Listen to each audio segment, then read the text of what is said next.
বাহিরের মানুষ বাসায় এসে যখন সাজানো সুন্দর একটা পরিপাটি সংসার দেখে তখন কিন্তু তারা খুব প্রশংসা করে।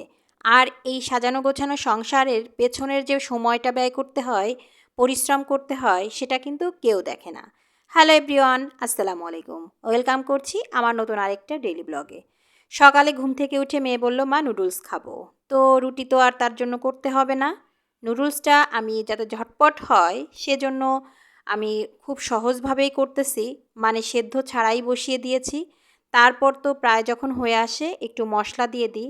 যদিও সে ডিম দিয়ে খুব একটা পছন্দ করে না, তারপরেও আজ কিন্তু ডিম দিয়ে করেছি। আজ যেহেতু অন্য কোনো নাস্তা বানাবো না, তাই একটু বেশি করেই রান্না করলাম। ও আর আমি দুজনেই শেয়ার করে খেয়ে নিলাম। সকালের নাস্তাটা খাওয়ার পর আমার কাজ অন্য, যেমন আমার কিছু সংসারের কাজ আছে, তাছাড়া রান্নাবান্না তো থাকছেই। আজকে ঝটপট রান্না করার জন্য আমি পটল ভাজা আর করলা ভাজি করব। গতকালকের একটু সবজি তরকারি আছে, তো ভাবলাম আজ আর অন্য কিছুই করব না। যেহেতু কয়েকদিনের মধ্যেই কিন্তু মাসটাও শেষ হয়ে যাচ্ছে, বাসাও চেঞ্জ করতে হবে, সব কিছু মিলে অনেক কাজ করতে হয় প্রতিদিন।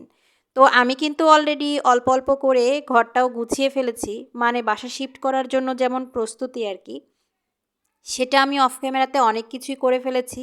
বন্ধের ভেতরেও তখন করেছি, মানে বাচ্চার স্কুল যখন বন্ধ ছিল। আজকেও ভাবলাম আমার শখের যে জিনিসগুলো আছে, কিছু ঘর সাজানোর যে আইটেমগুলো আছে, এগুলো সব ক্লিন করে শুকিয়ে তারপর অন্য বাসায় শিফট করব। তো আমি সব কিছু সকালেই ভিজিয়ে রেখেছিলাম হালকা কুসুম গরম পানিতে, একটু মানে গুঁড়া পাউডার দিয়েই তারপর ভিজিয়ে রাখি। আর এদিকে আমি কিন্তু বেশ বন্ধের ভিতরে যে বস্তাগুলো করেছিলাম, আজকেও সকালে আমি অনেক কিছু গুছিয়েছি, গতকাল রাতেও করেছি।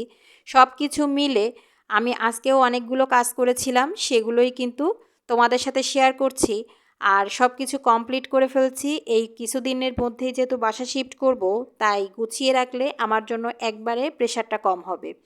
সবাই তো বাসায় এসে পরিপাটি সুন্দর একটা সংসার দেখে, কিন্তু এই বাসা যখন পাল্টাতে হয় কি পরিমাণ যে মানে পেড়া খেতে হয়। আর আমার বাসায় যেহেতু দুইটা আলমারি, তো একটা আলমারি অলমোস্ট আমি মোটামুটি ক্লিয়ার করে ফেলেছি, মানে যেগুলো আমার লাগে না নিত্য প্রয়োজনীয় অনেক কিছুই থাকে, যেগুলো আমাদের খুব রেয়ার লাগে, সেগুলো আমি সব কার্টুন এবং বস্তা করে ফেলেছি। কিছু হাঁড়ি পাতিলও বস্তা করেছি। আর এদিকে একটা আমি এই বাসায় ঢুকে কিন্তু একটা কেবিনেট পেয়েছিলাম, আলমারি কেবিনেট আর কি করা, সেটাও আমি মোটামুটি খালি করে ফেলেছি। আর এই সব কিছু করার পর অলমোস্ট আমি প্রায় 5টার দিকে ভাত খাচ্ছি আজকে। তো খাওয়া দাওয়া করব। আর এত পরিশ্রম করেছি, কিন্তু আমি ভাতের পরিমাণটা কম নিয়েছি, কারণ আমি একটু ভর্তা করা ছিল, সেই ভর্তাগুলো দিয়েই খাবো। আর আজকে তোমাদের কাছে আমি এইটাই ছিল আমার ভিডিও, এইগুলোই বললাম, কারণ হচ্ছে কদিনের মধ্যে নতুন বাসার ভিডিও তোমরা দেখতে পাবা। ভিডিওটা ভালো লাগলে অবশ্যই একটা লাইক কমেন্ট শেয়ার করে যেও, আর নতুন ভিডিও দেখার জন্য অবশ্যই আমার পেজটা একটা ফলো দিয়ে রেখো। ধন্যবাদ সবাই।